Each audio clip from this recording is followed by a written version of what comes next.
TV. Welcome back. It's Movember. Is it? It's Yes, Movember. He's shaving his. What are you shaving your perineum? Is that what you just told me? Perineum. Look at this. Pete bought me. Actually, I lie. Pete bought this for himself. Decided he didn't like it and gave it to me because I do. I thought like it was something else. It's Patum Pepperium. Sounds like a Perineum. Yeah. Careful now, it's going to splat all over you. It's like a sardine. Sounds like a Harry Potter spell. Patum Pepperium. It literally makes you immediately grow hair out of your the bit between your. Patum Perineum. How do you even open this, Mr. Pete? I think there was like, you have to just... The gentleman's relish. Gentleman's relish. Isn't that what you find under the... Yeah, they say hold we to don't open. talk about Pull that. to open. Is that... Pull to open? Yeah. Oh, peel to open. Peel to open. Oh, it's like... But what, it's like, what is it? It's... Sorry, ESP, but it's important that I find out exactly what this is. Yeah, I thought it was a different kind of relish. Did you? Yeah, I didn't think it was like a sardine kind of relish. Oh. This is not a hair gel. It says to appreciate the fine flavour. I'll do this in the right accent. Patum Pepperium. To appreciate the fine flavour of this relish, it should be used very sparingly. Stick finger in, rub round the... Oh my God almighty. Whoa! That is Can I smell your perineum? Pepperium. It's on this thing here. Oh. Sparingly. It's not spicy, it's just very, very fishy. Is it? Yeah. I can't. Oh, that on toast would be magnificent.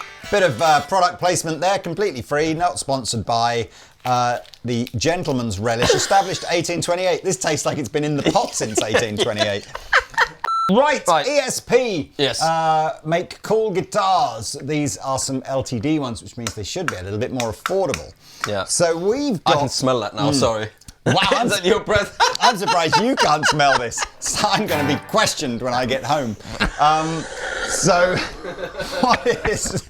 This is called the EC01, right? EC is for Eclipse. Yeah. Everybody knows that the terrible. Eclipse is kind of ESP's take on a famous sort of, Les Paul-y kind of inspired vibe, but usually a bit more contemporary. What have we got here? So we've got like a set neck, but with a sort of a relatively seamless style neck carve. Yeah. We've got a slab top. I've got some different colours. So I've got the O1, which is the dearer of the two. Yeah. You've got the white, the black, here. And this sort of burst here. We've got a Mikasa ebony fretboard. Right. Mahogany, everything else, some lock-in tuners. And then we've got this rather interesting sort of set-in bridge, but then no tailpiece because it's strung through the body. Right. What is unique? I mean, obviously it's a single pickup style guitar, so Yeah. I guess think, Les Paul Juniory, but I guess with a slightly more contemporary take on it. But it has a Seymour Duncan USA Custom 14 pickup in it, which I don't know the backstory behind that, but it's only available on this guitar. So you can't buy this from Seymour Duncan or find it on any other guitar. It's been made for this That makes it a little bit more special, right? Just very quickly, Pete's got the more affordable version of that, so we'll go through that in a minute. But that's the 201, which is about half the price. Yeah. But anyway, let's have a necks. little look at what it sounds like. This shouldn't take very long, right? No. Because it's just... That's good, the end of the demo. Yeah. See you next time. No. Bye-bye. So that's full volume. Let's go through some tones and then let's talk about why single pickup guitars might appeal to some people.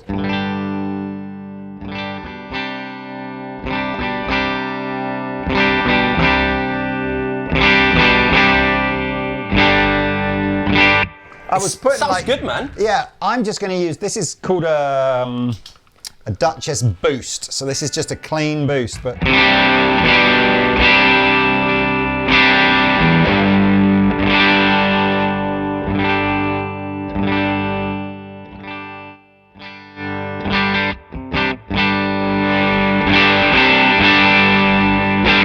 So maybe, if you want your like really old school vibes, maybe this is a thing. So we've got a coil tap on here. Actually, I say tap, I think it's a split. So going to a single coil.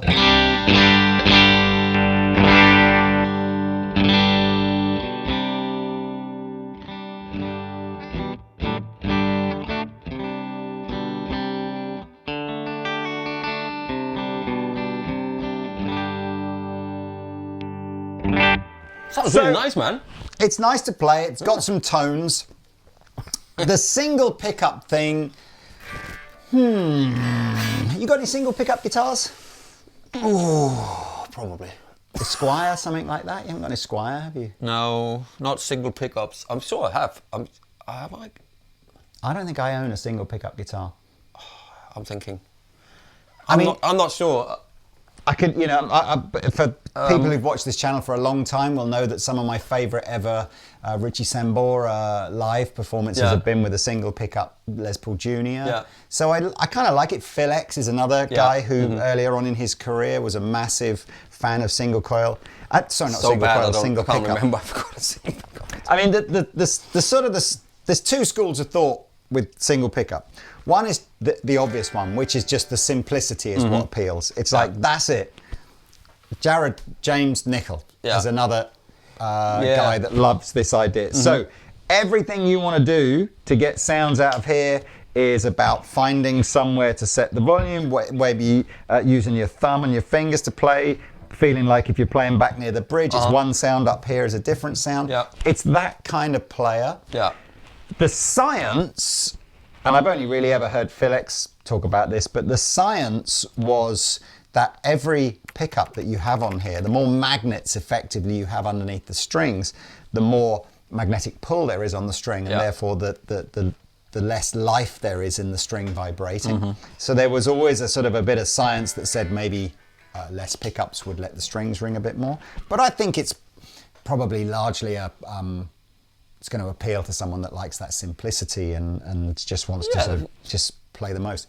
So your guitar is basically the 201, which is about, as I said, about half the price. It's a different fretboard, so I think you've got a Jatoba fretboard. Jatoba's Witness. Exactly. He's in the Jatoba's Witness protection scheme. So they'll never find him. And you've just got a normal ESP humbucker. The neck is different here, isn't it? Yeah. Oh, you've got a sort of a more traditional join, haven't you? That must be a neck through, and this is like a set through style, isn't it? Yeah. You got lock-in tuners on yours? Nope, okay. No lock-in tuners. I got lock-in tuners on mine. No bling. I do have a split coil here. It's the interestingly, your bridge is more traditionally mounted. Yeah. So whereas mine is kind of recessed into the body, yours is a normal. You style. mount traditionally. Let's have a listen, Mr. Pete. Yes, let's do that. Again, pokey. Straight in. It's pokey. It's pokey like that fizzy perineum there.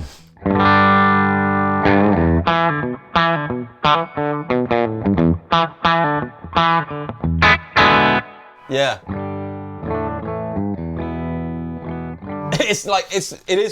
I find it interesting when there isn't any tone controls as well, especially when it sounds like this guitar doesn't have a treble bleed.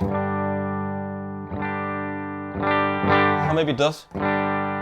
Who knows? Taylor's laughing at me over there.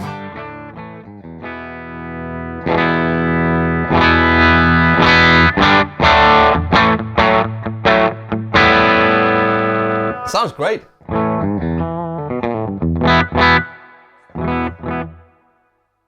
Was that Youngblood SG recently? Yeah, was that a single pickup? I think it was a single pickup. Or did it have two P90s? No, it was one single pickup. I think, there's not a lot of guitars that sit in this sort of format, so you're really going at that kind of price point, you're sort of looking at that, or maybe just an Epiphone Junior. This kind of price point, you're almost too expensive for Epiphone, but not expensive enough for Gibson. It's kind of in the middle. And then there's like you could go on and up to something Gibson.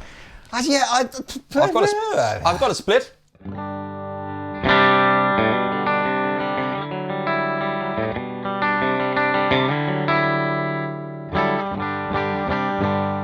I feel like it gets a little bit sort of treble goes away a little bit when I turn it down. Yours didn't.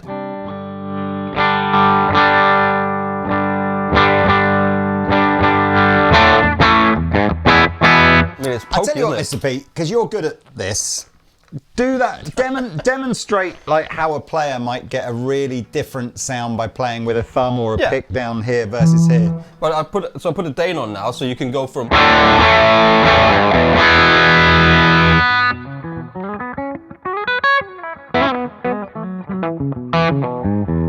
You know what I mean? Its volume is all up now.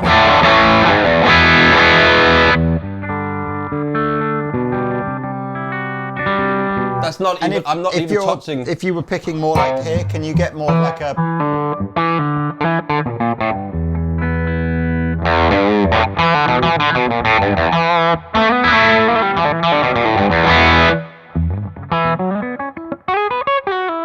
So I can go like.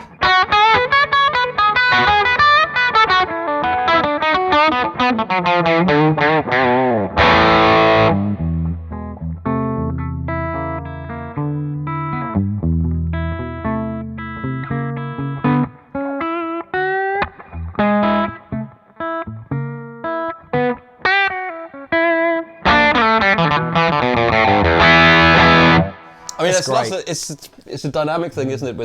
With this, because you're very limited. I think that's why it appeals to a certain kind of player, doesn't it? Yeah, it's either full on or... You've got to find... There's no easy, like, oh, switch here, da-da-da-da. It's just you've got to find it. Da-da-da-da. But sounds great with that. Jared is a good player to go and watch if you want to see a guitar player that can really find all of the bits.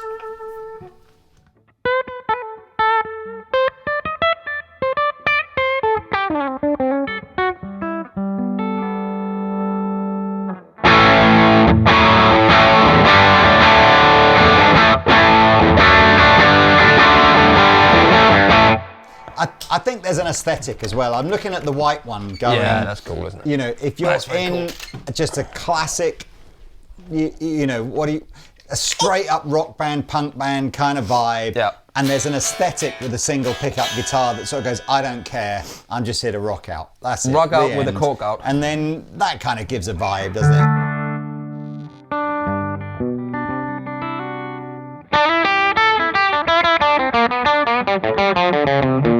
See, there's more. Yeah. This has definitely got more usable. It's not. There is more in this guitar. More versatility. More versatility in this pickup because I can feel.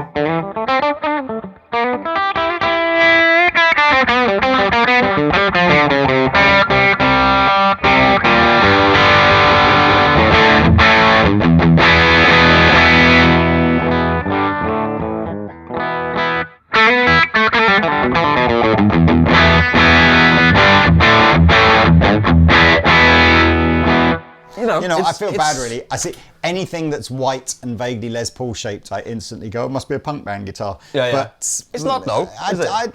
I do like it. I quite like the scratch plate as well. It's a bit different, isn't it? I like the shape. But it's a definitely going to be a niche appeal Marmite guitar, isn't it? I think it's almost more like a Diet Coke. What do you call this again? A Patum Peparium, sort of. You know, there'll be like 1 or 2% of human beings that absolutely can't smear enough of this around themselves, and then there'll be the other 98% that just don't get it. Yeah. And I kind of feel like maybe this is the Patum Peparium of the guitar world. Well, you comment in the comment section. Is that what it is? Do you like these guitars or not? Absolutely. Yeah. And anyway, when you like and subscribe as well, we're down there. Thank you so much. Yeah, we need to say that. Yes, please. I think actually it says here, doesn't it?